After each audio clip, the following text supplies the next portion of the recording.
¿Recuerdas cuando encendías el televisor de bulbos y ahí estaban esos rostros que llenaban la pantalla de las tardes mexicanas? Hubo una época en que México tenía sus propios galanes, villanos y héroes que no necesitaban venir de Hollywood. Hoy vas a recordar a 10 actores mexicanos que fueron estrellas cuando las telenovelas se veían en blanco y negro, y los cines de barrio todavía olían a palomitas con mantequilla de verdad. Prepárate porque cada nombre te va a transportar a esa época cuando las vecinas se juntaban para ver el capítulo de las 8 y los domingos había función doble. Julio Alemán. Si creciste en los 60 o 70, seguro viste a Julio Alemán conquistando corazones en la pantalla chica.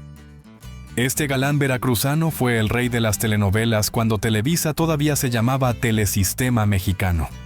Sus ojos claros y su porte elegante lo convirtieron en el yerno que toda suegra mexicana soñaba. Nació en Morelia en 1933, pero fue en Veracruz donde creció entre el olor a café y el sonido de los danzones. Comenzó su carrera en el teatro universitario, cuando los jóvenes todavía usaban gomina en el pelo y las muchachas llevaban faldas hasta la rodilla. En 1961 debutó en cine con La sangre enemiga, pero fue la televisión la que lo hizo famoso. ¿Te acuerdas de El derecho de nacer? Esa telenovela de 1966 que paralizaba México a las 9 de la noche.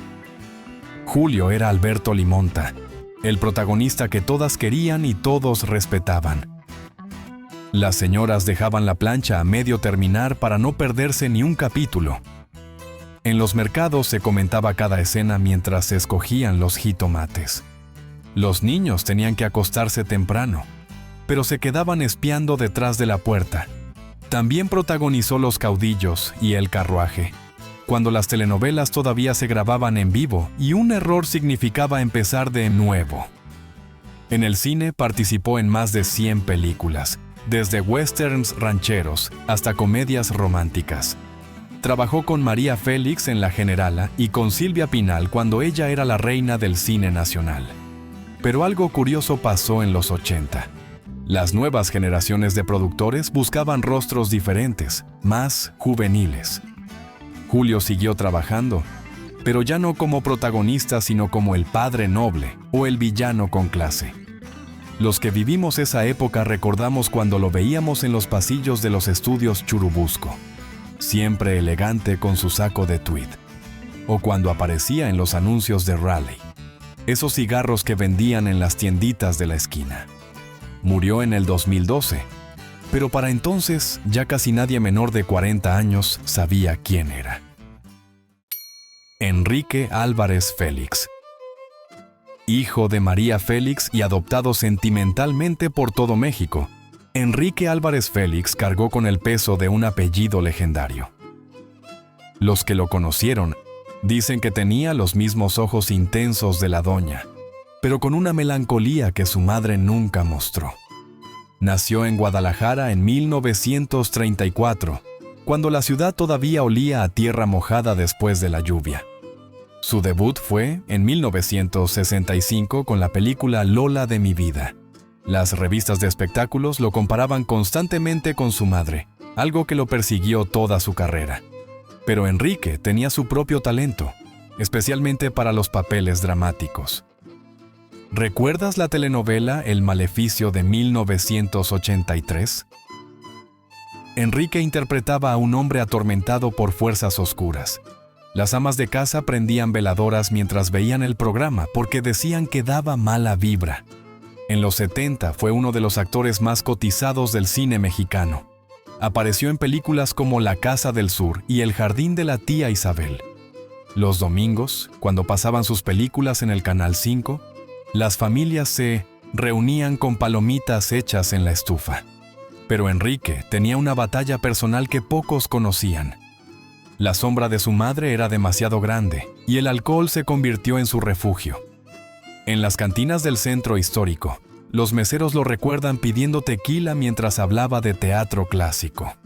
Los periodistas de Teleguía y TV Novelas seguían cada paso de su vida personal, sus romances, sus peleas, sus reconciliaciones con María Félix. Todo era primera plana en los puestos de periódicos. Murió en 1996, a los 62 años. Su funeral fue discreto, muy diferente al de su madre años después. Hoy, cuando mencionas su nombre, la gente pregunta si era pariente de María Félix, como si su carrera nunca hubiera existido. Wolf Rubinskis. Antes de que los luchadores enmascarados conquistaran el cine, Wolf Rubinskis ya era la sensación en los cuadriláteros mexicanos. Este gigante rubio llegó de Letonia en los años 40, cuando México recibía refugiados de la guerra europea. Con su 1,90 m de altura y sus músculos de gladiador, parecía sacado de una película de romanos. Nació en 1921 en Riga, pero fue en la Arena México donde se hizo leyenda. Los viernes de lucha libre, las familias compraban sus boletos en taquilla con días de anticipación. Wolf peleaba como rudo, pero el público lo adoraba porque tenía carisma y sabía dar espectáculo. En 1952 debutó en el cine con La Bestia Magnífica. Fue el primer luchador que triunfó en la pantalla grande sin máscara. Las matinés de los domingos se llenaban de niños gritando su nombre.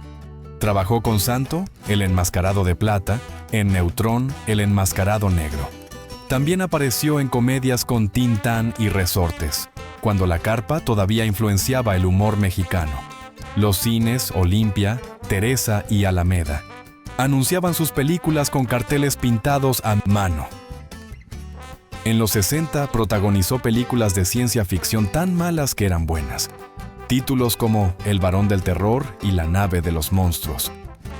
Hoy son de culto, pero entonces llenaban los cines de barrio. Wolf también incursionó en televisión cuando solo había 3 canales.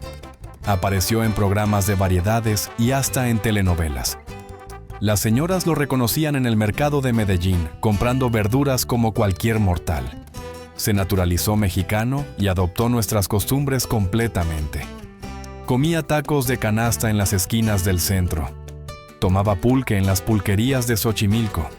Murió en 1999, casi olvidado por las nuevas generaciones. Sus películas pasaban de madrugada en Canal 5, cuando ya nadie las veía. Pero los que vivimos esa época recordamos al gigante bueno que nos hizo creer en héroes de carne y hueso. Narciso Busquets. Si había un rostro que representaba la maldad en el cine, mexicano de los 60, ese era Narciso Busquets. Con su bigote perfectamente recortado y su mirada penetrante, era el villano que todos amaban odiar. Nació en Santa Clara del Cobre, Michoacán, en 1931, cuando el pueblo todavía vivía del cobre artesanal. Empezó como extra en los estudios Churubusco, cargando reflectores y aprendiendo el oficio desde abajo. Su oportunidad llegó en 1958, con El hombre de papel. Los productores vieron en él al antagonista perfecto. Durante 3 décadas fue el malo de cientos de películas, el que traicionaba al héroe, el que robaba a la novia, el cacique del pueblo. Pero Narciso tenía algo especial. Hacía sus villanos creíbles y hasta con cierta dignidad. En los westerns mexicanos de los 60, siempre era el pistolero vestido de negro. Las películas se filmaban en Durango, cuando todavía parecía el viejo oeste. Los niños salían del cine imitando sus duelos con pistolas de plástico compradas en La Merced. También trabajó en telenovelas cuando éstas duraban media hora y se transmitían 3 veces por semana. En Cumbres Borrascosas interpretó a Heathcliff con una intensidad que asustaba. Las vecinas comentaban en las tortillerías que ese hombre sí daba miedo. Narciso era conocido por llegar siempre puntual a los llamados. Desayunaba en los estudios con café de olla y pan dulce de la panadería de la esquina. Los utileros lo querían porque trataba a todos con respeto. En los 80, cuando el cine mexicano entró en crisis, siguió trabajando en películas de bajo presupuesto, videohomes y películas de narcos que se vendían en los tianguis. Nunca se quejó, decía que el trabajo era trabajo. murió en 1989 de un infarto fulminante. Su muerte apenas ocupó una columna en los periódicos. Hoy su nombre no aparece ni en Wikipedia, como si nunca hubiera existido. Fernando Casanova. El cine de luchadores no sería lo mismo sin Fernando Casanova. Este galán de origen salvadoreño se convirtió en el héroe de capa y espada del cine popular mexicano. Nació en 1925 y llegó a México siendo niño, cuando la capital todavía tenía canales en lugar de ejes viales. Su carrera comenzó en el teatro de revista del Teatro Blanquita, ahí donde las vedettes usaban plumas y lentejuelas, y los cómicos hacían albures que hoy serían censurados. Fernando cantaba, bailaba y actuaba con una versatilidad que pocos tenían. En 1957 protagonizó El médico de las locas, su primera película importante. Pero fue en el género de aventuras donde encontró su nicho. Películas como La maldición de la Llorona y El mundo de los vampiros. Los sábados por la tarde, los cines de barrio se llenaban de adolescentes. Las muchachas suspiraban por Fernando mientras comían pepitas con chile. Los muchachos querían ser, como él, valientes y galantes. Trabajó con todas las rumberas famosas de la época. Con Ninón Sevilla en Aventurera, con Rosa Carmina en La diosa de fuego. Eran películas picantes para la época, cuando mostrar un tobillo era atrevido. En los 60 se especializó en películas de terror gótico. El vampiro sangriento, La maldición de la muñeca. Se filmaban en haciendas abandonadas del Estado de México, con presupuestos mínimos pero mucha creatividad. Fernando también fue empresario teatral. Montaba obras en los teatros Virginia Fábregas y Esperanza Iris, cuando todavía ir al teatro era un evento social donde la gente se vestía elegante. Los utileros cuentan que siempre llevaba su propia utilería, espadas, capas, sombreros que guardaba en un baúl antiguo. Decía que un actor debía cuidar sus herramientas de trabajo. Murió en el 2012 a los 87 años. Los obituarios fueron breves, apenas mencionando su extensa filmografía. Las nuevas generaciones no tienen idea de quién fue el hombre que salvó a México de vampiros y momias durante décadas. Germán Robles. Hablar de vampiros en el cine mexicano es hablar de Germán Robles. Su interpretación del conde Carol de la Bute en El vampiro de 1957 lo inmortalizó. Aunque después haría cientos de papeles más, siempre sería recordado como el Nosferatu mexicano. Nació en Gijón, España, en 1929, pero llegó a México siendo adolescente. Su familia huyó de la Guerra Civil Española, como tantas otras que encontraron refugio en nuestro país. Creció en la Colonia del Valle cuando todavía había establos y lecherías. Estudió actuación con Seki Sano, el maestro japonés que revolucionó el teatro mexicano. En las aulas del Instituto Nacional de Bellas Artes, Germán aprendió el método Stanislavski. Era la época dorada cuando el teatro mexicano competía con Broadway. Su vampiro era elegante, seductor, peligroso. No necesitaba efectos especiales, su presencia bastaba para dar miedo. Los niños se tapaban los ojos cuando aparecía en pantalla. Trabajó con el director Fernando Méndez en las mejores películas de terror mexicanas. El ataúd del vampiro, El vampiro acecha. Se filmaban de noche en los estudios Clasa para ahorrar en iluminación. Pero Germán no solo fue vampiro. Hizo teatro clásico, telenovelas, doblaje. Su voz grave doblaba villanos de películas estadounidenses cuando el doblaje se hacía en México. En los 70 participó en El Chavo del Ocho como Don Román.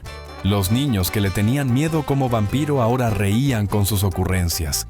Era versátil, podía hacer llorar o reír con la misma facilidad. Los viernes de estreno en el Cine Ópera, Germán llegaba en su Volkswagen Sedán. Firmaba autógrafos mientras fumaba cigarros delicados sin filtro. Las fans guardaban las colillas como reliquias. En los 60, Germán frecuentaba el Sanborns de los Azulejos después de las funciones de teatro. Pedía siempre café de olla y pastel de 3 leches mientras leía los libretos para el día siguiente. Los meseros lo conocían por nombre y le guardaban su mesa favorita, la del rincón junto al vitral. Su casa en la colonia Narvarte era famosa por las tertulias de los domingos. Actores, escritores y directores se reunían para hablar de arte mientras comían mole de olla. Las reuniones duraban hasta que el último tranvía pasaba por División del Norte. En las filmaciones llevaba su propia capa de terciopelo negro que había comprado en el Palacio de Hierro. Costó 300 pesos de aquellos, una fortuna, pero decía que un vampiro necesitaba una capa de verdad. La guardaba en un baúl de madera con alcanfor para las polillas.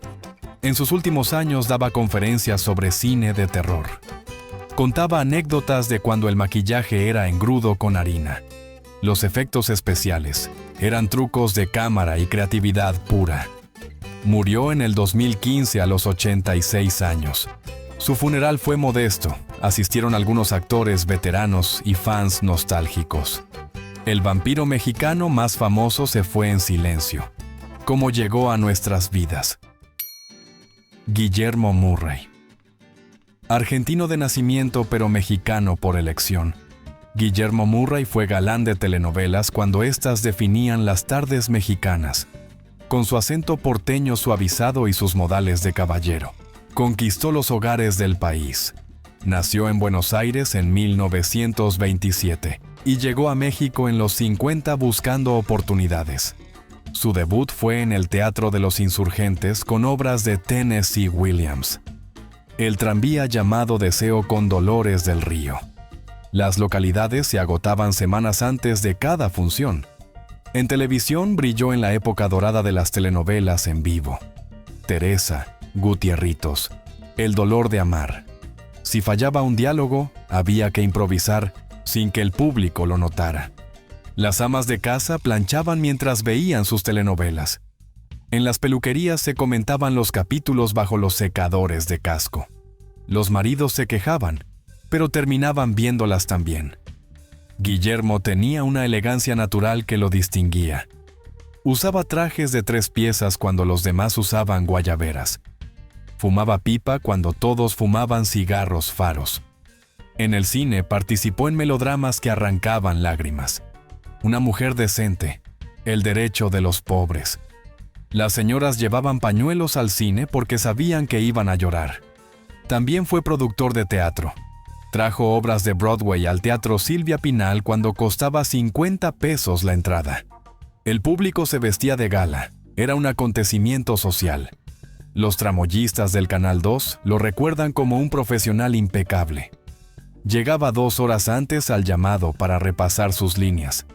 Compartía su lonche con quien no tuviera que comer. En los 60, vivía en un departamento de la colonia Polanco cuando todavía había tranvías en Horacio. Los domingos compraba flores en el mercado de Medellín para su esposa. Paseaba por Chapultepec cuando el lago todavía tenía lanchas de remos a 5 pesos la hora. Su restaurante favorito era el Prendes del Centro Histórico. Ahí celebraba los estrenos de sus telenovelas con el elenco completo. Los meseros le preparaban su platillo especial, filete a la pimienta con papas cambray. Coleccionaba discos de tango que compraba en la tienda High Fidelity de la Zona Rosa. Tenía una consola Philips de bulbos donde escuchaba a Gardel mientras estudiaba sus guiones. Los vecinos lo escuchaban cantar Mi Buenos Aires querido desde el pasillo. En los 90 siguió trabajando, pero los papeles escaseaban. Las nuevas producciones buscaban rostros jóvenes, cuerpos de gimnasio. La experiencia ya no valía lo que antes. Murió en el 2022 a los 95 años. Su muerte pasó casi desapercibida, apenas una nota en los periódicos digitales. El último caballero de las telenovelas se fue como vivió, con discreción y elegancia. Rogelio Guerra. Si en los 70 y 80 prendías el televisor a las 9 de la noche, seguro te encontrabas con Rogelio Guerra. Este galán de Aguascalientes fue el rostro masculino de las telenovelas que definieron una época dorada de Televisa. Con su bigote característico y su voz ronca, representaba al hombre mexicano ideal, fuerte pero sensible. Nació en 1936 en Aguascalientes. cuando la ciudad todavía celebraba la Feria de San Marcos con peleas de gallos.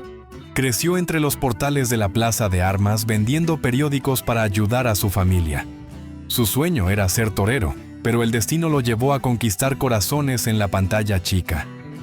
Llegó a la Ciudad de México en los 50 con una maleta de cartón y muchas ilusiones. Empezó como extra en el Teatro Blanquita, cargando escenografías por 50 pesos a la semana. Las coristas le enseñaron a caminar con elegancia mientras esperaba su oportunidad. Su gran momento llegó en 1979 con Los ricos también lloran. Interpretó a Alberto Salvatierra, el hombre maduro que se disputaba el amor de Verónica Castro con el joven galán. México entero se paralizaba para ver si Mariana se quedaba con Luis Alberto o con Diego. Las señoras del mercado discutían acaloradamente sobre quién merecía a la protagonista. En las tortillerías se apostaba por el final mientras esperaban su turno. Los hombres fingían no ver la telenovela, pero conocían perfectamente la trama. Rogelio protagonizó más de 30 telenovelas cuando éstas duraban 200 capítulos. Rosa Salvaje, Senda de Gloria, El privilegio de amar. Cada estreno era un evento nacional que se anunciaba en espectaculares por todo Reforma. En los 80 vivía en un departamento del Pedregal cuando todavía había milpas cerca. Los domingos desayunaba en el Sanborns de San Ángel leyendo los guiones de la semana. Las fans lo esperaban afuera para pedirle autógrafos que firmaba en servilletas. Su camerino en Televisa San Ángel era legendario. Tenía un sofá de cuero donde tomaba siestas entre escenas y una cafetera italiana que trajo de Europa. Los actores novatos iban a pedirle consejos mientras él fumaba puros cubanos de contrabando. También dirigió telenovelas cuando los realizadores ganaban menos que los protagonistas. Decía que conocer ambos lados de la cámara lo hacía mejor actor. Sus compañeros lo respetaban porque nunca llegaba tarde ni pedía trato especial. En sus últimos años siguió trabajando como patriarca en producciones juveniles. Las nuevas generaciones no sabían que ese señor del bastón había sido el galán más codiciado de México. Pero él no se quejaba. Decía que el teatro no tiene jubilación. Murió en el 2018 a los 81 años. Su muerte tuvo cobertura en noticieros, pero las redes sociales apenas lo mencionaron.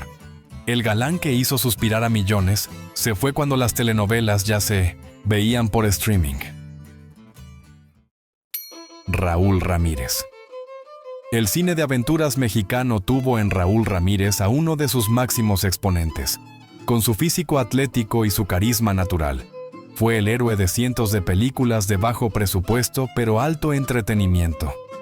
Nació en 1936 en el Distrito Federal, cuando la ciudad cabía en lo que hoy es el Centro Histórico.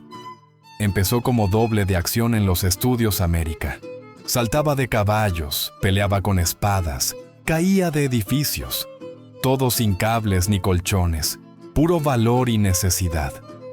Su primer protagónico fue en 1960 con El jinete solitario. Una copia descarada de El llanero solitario, pero con nopales de fondo. Los niños no notaban la diferencia y llenaban los cines. Durante los 60 y 70 filmó más de 200 películas, westerns, películas de luchadores, comedias rancheras. A veces filmaba 3 películas al mismo tiempo en locaciones diferentes. Los sábados de quincena, las familias iban al cine Variedades. Entrada general 15 pesos, niños la mitad. Raúl Ramírez versus Los Marcianos o cualquier título igual de absurdo. También trabajó en circos. Presentaba actos de valentía entre función y función. Los niños compraban su foto autografiada por 5 pesos. En los 80 dirigió sus propias películas, historias de narcos y policías filmadas en baldíos de Ecatepec. El cine mexicano tocaba fondo, pero Raúl seguía trabajando. Los utileros lo recuerdan como un hombre generoso. Prestaba dinero y nunca lo cobraba. Invitaba tortas y refrescos a todo el equipo. En los 70 entrenaba en el gimnasio de Kid Azteca, en la colonia Guerrero. Levantaba pesas con los boxeadores mientras escuchaban la radio con las peleas del sábado. Su rutina empezaba a las 5 de la mañana con café de olla y bolillo con frijoles. Vivía en un departamento modesto en la colonia Doctores, cerca de los estudios. Las paredes estaban llenas de carteles de sus películas que compraba en los cines después del estreno. Los vecinos le pedían que les enseñara a sus hijos a montar a caballo en el llano de Balbuena. Compraba su vestuario de vaquero en la calle de República de Bolivia. Botas, sombreros, chaparreras que guardaba en un ropero de los años 40. Decía que un héroe mexicano debía vestirse con productos mexicanos, aunque fueran de segunda mano. En sus últimos años vivió del recuerdo. Convenciones de cine de culto donde vendía autógrafos. Los fans nostálgicos le pedían fotos con sus hijos. Murió en el 2020 durante la pandemia. Su muerte pasó desapercibida entre las cifras diarias. El héroe de 1000 batallas perdió la última sin público que lo despidiera. Enrique Rambal.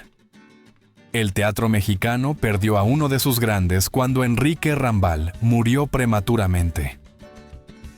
Hijo del legendario actor español Enrique Rambal padre, heredó el talento pero no la longevidad.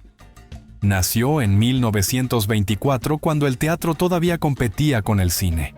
Su infancia transcurrió entre camerinos y ensayos. Creció viendo a su padre interpretar obras clásicas en el Teatro Ideal. Aprendió a actuar antes que a escribir correctamente. Debutó profesionalmente a los 15 años con La vida es sueño. Los críticos dijeron que había nacido una estrella. El público llenaba el Teatro Fábregas para verlo actuar. En el cine participó en melodramas que definieron los 40, La mujer sin alma, Pecado mortal. Películas que hoy parecen exageradas, pero entonces hacían llorar. Enrique tenía una voz privilegiada para el radioteatro. En XEW, protagonizó seriales que paralizaban al país. Las familias se reunían alrededor del radio de bulbos para escucharlo. También fue pionero del doblaje en México. Prestó su voz a actores estadounidenses cuando Hollywood descubrió el mercado latino. Cobraba por palabra, no por hora como ahora. En los 50 fundó su propia compañía teatral. Montó obras arriesgadas cuando la censura era férrea. La casa de Bernarda Alba cuando García Lorca todavía era prohibido. Los actores jóvenes lo buscaban como maestro. Daba clases gratis en su casa de Coyoacán. El método era simple: sentir de verdad para actuar de verdad. Su vida personal fue tormentosa. 3 matrimonios, incontables romances. Las revistas de chismes vivían de sus escándalos. Murió en 1971 de un infarto. Tenía apenas 47 años y proyectos pendientes. El teatro mexicano perdió a quien pudo ser su mejor exponente. Cada época tiene sus estrellas y sus olvidos. Estos 10 actores iluminaron las pantallas mexicanas cuando ir al cine era un evento familiar y ver televisión reunía a todos en la sala. Fueron famosos sin Instagram, queridos, sin likes, recordados sin Wikipedia. Su fama se construyó en funciones de matiné, en telenovelas que duraban meses, en películas que hoy dan risa pero entonces daban miedo o emoción. Fueron parte del México que compraba dulces en el intermedio, que esperaba el capítulo del jueves, que guardaba recortes de periódico en álbumes familiares. Hoy sus nombres apenas resuenan, pero su trabajo construyó la cultura popular que nos define. ¿Recuerdas a alguno de estos actores? Comparte este video con quien vivió esa época dorada. Dale like si la nostalgia te alcanzó y suscríbete porque México está hecho de memoria.